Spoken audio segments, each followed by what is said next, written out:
दिसणो नदीदो साए कदे ज़हरीला अञा वॾे आवाज़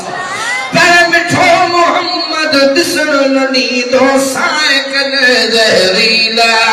करे थी नदन हाज़िर ई परवाने जो पेर आ मगर यार मुझे कछ में सुतल सुत के रोआ कदे तुझे आया सीधो विधो ना कबीर मगर यार मुझे कछ में सुतल सुत के रोआ अञा मिलाने जो सुभान अल्लाह अञा बुलंद आवाज़ नबी जी आशिक़ पई करन जो सुभान अल्लाह हज मुझे में हुजूर आया अज आया किया उठाया लख चुनियो नहीं चेहरे ते ही पैठो हाथ उठाया अञा वॾे आवाज़ सारा सुभान अल्लाह जो हाल पर मां जण हीअं मुंहिंजी जण तपी वई आहे मां केरु मथे ईंदुमि पर सुभान अल्लाह जो हाल आहे अञा वॾे आवाज़ पई तकड़ जो सुभान अल्लाह हे यार मुने रेवा सुन सिद्दीका एक रात सगोरी हिजरत दी एक रात सगोरी हिजरत दी दिल भर आई आशिक़ परवाना सुभान अल्लाह जो हाल ही करे यार अञा वॾे आवाज़ पई तकड़ जो सुभान अल्लाह अञा वॾे आवाज़ के खोले अल्लाह दी ज़ुबान अल्लाह जा कलाम अल्लाह जा किताब सिद्दीक़ जे नाले चादो जमे हो खुदा जो कुरान चादो समझाए यार बमदो वसाबिकूल अव्वलून मिनल मुहाजिरीन वल अंसार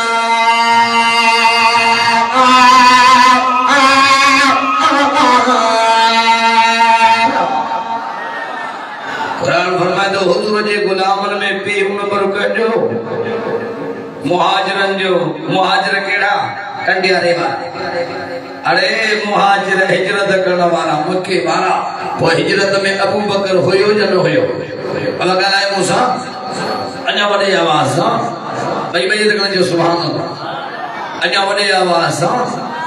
अल्लाहु अकबर मां पान शायर भी आया मां शेर नींद में न दोस्त के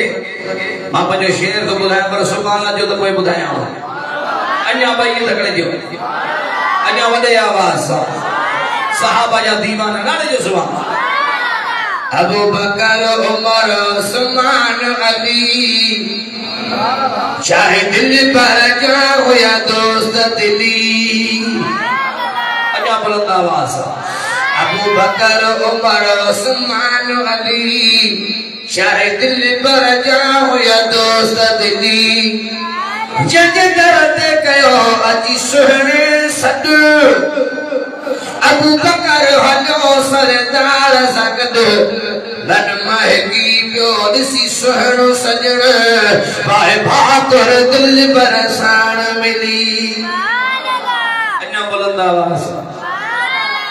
महबूब हो जे दोस्त हो जे भाकुर पाए मिले त खालिद धक लही वेंदा सुभान अल्लाह वरी मिले जे अञा वॾे आवाज़ बुलंद आवाज़ अञा वॾे आवाज़ जजी तरत कयो अजी सुहणे सद सोनो कंहिंजे तरह ते आयो सोने अबू बकर जे तरह ते हिजरत वारी रात की ॻाल्हि पियो कयां जज तरह ते कयो अजी सुहणे सद अबू बकर हलो सरदार सकद मन महकी पियो दिसी सुहणो सजण पाए भाकुर दिल पर साण मिली भाई तकड़े जो सुभान अल्लाह मुझी उम्र मुराद थी सुहणा रब्बा मुझे साईं जा हिजरिया लप आमीन करी हुई सहाबा सबे दाए अरकम में आयो उमर हली उस्मान भलो सखामत में रातियूं ॾींहं इबादत में हयादार गनी शराफत में वेदो दुश्मन तुंहिंजो पाण जली